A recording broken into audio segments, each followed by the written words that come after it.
नमस्कार आदाब दोस्तों। तो चलिए आज फिर हम आप लोगों के लिए लाए देश और दुनिया की तमाम ताजा बड़ी खबरें, ब्रेकिंग न्यूज हेडलाइंस, एक एक करके तमाम बड़ी खबरें आपके सामने रखेंगे। सबसे पहली और बड़ी खबर आ रही है दोस्तों इजराइल से, जहां पर इजराइल के पीएम बेंजामिन नेतन्याहू के खिलाफ आज फिर प्रोटेस्ट किया गया है। इजरायली पीएम बेंजामिन नेतन्याहू के खिलाफ जनता सड़कों पर उतर आई है और इजरायली पीएम नेतन्याहू का इस्तीफा मांग रही है। तुरंत उनको अपने आवास को खाली करने की धमकी दे रही है। इसके तमाम वीडियो फुटेज सामने आ रहे हैं जो आगे आपको दिखाएंगे। साथ ही साथ अगली बड़ी खबर में आपको बताएंगे दोस्तों कि इजराइल के खिलाफ रेड सी में एक और बहुत बड़ी कार्रवाई, इजराइल के एक और जहाज को एक सेना की तरफ से सीज कर दिया गया है। आगे इसकी भी जानकारी आपको देंगे। साथ ही साथ अगली बड़ी खबर में आपको बताएंगे दोस्तों कि गाजा से अच्छी खबर आ रही है। चौथे दिन भी जो सीज फायर है उसके मद्देनजर हजारों जो है ट्रक्स बताया जा रहा है कि अभी तक गाजा में इंटर हो चुके हैं। और आज की अगर हम बात करें तो लगभग 100 से ज्यादा ट्रक और गाजा के अंदर ह्यूमैनिटेरियन एड लेकर के पहुंचे हैं।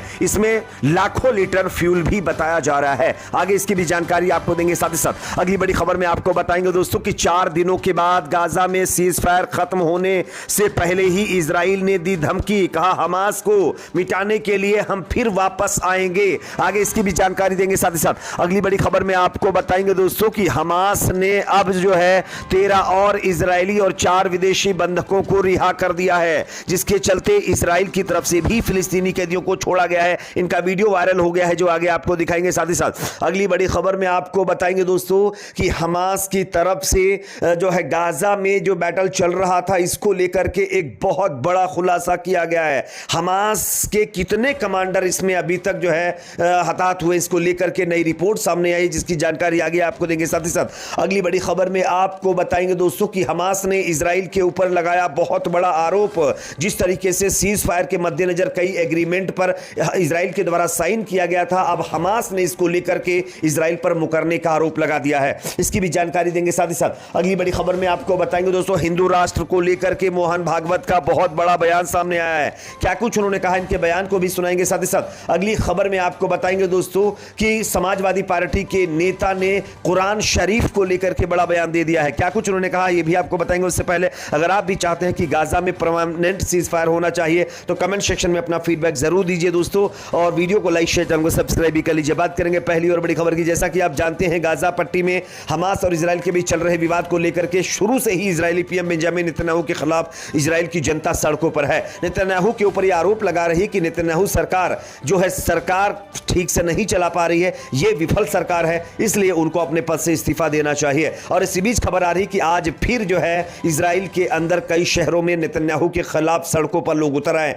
इसका वीडियो भी मैं आपको लोगों को दिखा रहा हूं। ये बिल्कुल लेटेस्ट और जो है एक्सक्लूसिव वीडियो जो मैं आपको दिखा रहा हूं। यहां पर अल अरबिया की खबर भी है जिसमें कहा गया है कि हजारों लोग मिल करके जेरूसलम के साथ साथ जो है तेल अवीव और अश्कलोन जैसे शहरों में इजरायली पीएम के खिलाफ जो है प्रदर्शन कर रहे हैं। इनका साफ तौर पर कहना है कि इजरायली पीएम नेतन्याहू को अपने पद पर बने रहने का कोई हक नहीं है, वो जल्द से जल्द अपने पदों को खाली कर दे क्योंकि वो सरकार संभालने में विफल रहे हैं। अगली खबर की बात करेंगे जो कि सामने आ रही है दोस्तों। यहां पर इजराइल के ऊपर एक और बड़ी कार्रवाई, इजराइल के एक और फ्यूल्ड जहाज को सीज करने की खबर सामने आ रही है। मैं आपको अल अरबिया की खबर दिखा रहा हूं, देख सकते हैं बताया जा रहा है कि ये जो जहाज इजराइल का है ये फ्यूल लेकर के यानी ऑयल तेल लेकर के इजराइल जा रहा था, जिसको एक अननोन फोर्स की तरफ से, हालांकि इसका अभी आइडेंटिफिकेशन नहीं किया गया है कि ये फोर्स कौन से देश की है और कौन से संगठन से जुड़ी हुई है, लेकिन बताया जा रहा है कि रेड सी के अंदर जो है लाल सागर में इजराइल के एक और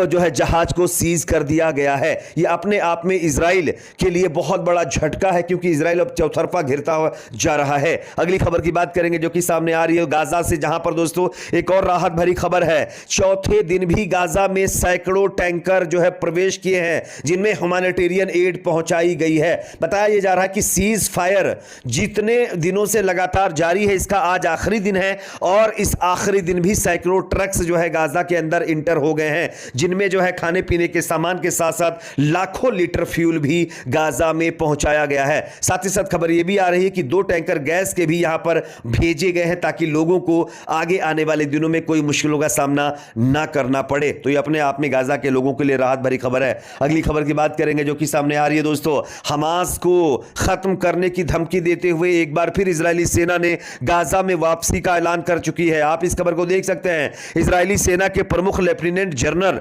हरजी हलेवी ने सैनिकों को लिखे एक लंबे पत्र में कहा है कि गाजा पट्टी में जो सीज फायर समाप्त होने के बाद सेना दृढ़ संकल्प के साथ हमास से लड़ने के लिए वापस लौटेगी। उन्होंने कहा कि आईडीएफ और सैनिक अपने मूल्यों को कायम रखते हुए हमारे लोगों के जीवन की रक्षा के लिए जो है लड़ते हैं। हमने जो है लड़ाई में इस ठहराव के दौरान बंधक बच्चों और माताओं के पहले समूह की रिहाई की रूपरेखा के लिए स्थितियां बनाई हैं और जल्द ही जो है जैसे ही ये सीज फायर खत्म होगा हम फिर गाजा में वापसी करेंगे। बात करेंगे अगली खबर की जो कि सामने दोस्तों आ रही है। हमास की तरफ से हमास ने 13 और इजरायली और 4 विदेशी बंधकों को दोस्तों छोड़ दिया है। आप इस खबर को देख सकते हैं। बताया जा रहा है कि जो सीज फायर को लेकर के एग्रीमेंट हुआ है उसके मुताबिक हमास लगातार जो है प्रॉपरली वर्क कर रहा है और यहां पर 13 और इजरायली और 4 विदेशी बंधकों को इसमें रिहा कर दिया गया है। हालांकि अमेरिका के नागरिकों को इसमें नहीं शामिल किए जाने पर अमेरिका इजराइल से नाराज जरूर हो गया है। अगली खबर की बात करेंगे जो कि सामने आ रही है हमास की तरफ से ही। हमास ने अब गाजा के अंदर जो क्लैश चल रहा था उसमें उसके कितने कमांडर खत्म किए गए इसको लेकर के एक बयान जारी किया है। मैं आपको दिखा रहा हूं, यह खबर आप देख सकते हैं। यहां पर हमास के जो आर्म विंग के नेता हैं उनकी तरफ से यह अनाउंसमेंट किया गया है कि गाजा में अब तक हमास के 4 कमांडर हमारे बीच नहीं रहे हैं, उनको इजराइल की सेना ने खत्म कर दिया है, जिसमें अल कसाम ब्रिगेड के और हमास के बड़े कमांडर अहमद अल गंडूर भी शामिल बताया जा रहा है। बात करेंगे अगली खबर की जो कि सामने दोस्तों यहां पर आ रही है। हमास ने इजराइल के ऊपर सीज फायर का उल्लंघन करने का आरोप लगा दिया है। दोस्तों आप इस खबर को देख सकते हैं। हमास और इजराइल के बीच जो डील हुआ था उसमें कई मामलों पर एग्रीमेंट हुआ था। अब हमास की तरफ से आरोप लगाया गया है कि इजराइल कई शर्तों को नहीं मान रहा है, कई शर्तों से मुकरता दिखाई दे रहा है, जिसके चलते इजराइल की तरफ से कहा गया है कि वो जो मध्यस्थता करने वाले लोग हैं, जो देश है, उनसे इजराइल की शिकायत करेगा। बात करेंगे अगली खबर की जो कि सामने आ रही है। हिंदू राष्ट्र को लेकर के मोहन भागवत का बहुत बड़ा बयान। आप इस खबर को देख सकते हैं। देश के युवाओं को लेकर के भागवत ने कहा है कि आजकल युवा चमत्कार कर रहे हैं लेकिन इन्हें अवसर देने वाला चाहिए। आज आर्टिफिशियल इंटेलिजेंस एआई आ गया है, हालांकि इस पर नियंत्रण की व्यवस्था नहीं है, इसलिए लोग इससे डर रहे हैं। लेकिन साथ ही साथ हिंदू राष्ट्र को लेकर के मोहन भागवत का कहना है कि हम जिस राष्ट्र में रह रहे हैं ये हिंदू राष्ट्र ही है। हम भारत के युवाओं से कहना चाहते हैं कि सिर्फ आप पहचानिए जिस देश में हम रह रहे हैं और अभी जो हालात चल रहे हैं ये हिंदू राष्ट्र ही है। इस पर आपकी क्या राय कमेंट सेक्शन में जरूर बताइए। वीडियो को लाइक शेयर, चैनल को सब्सक्राइब जरूर करें।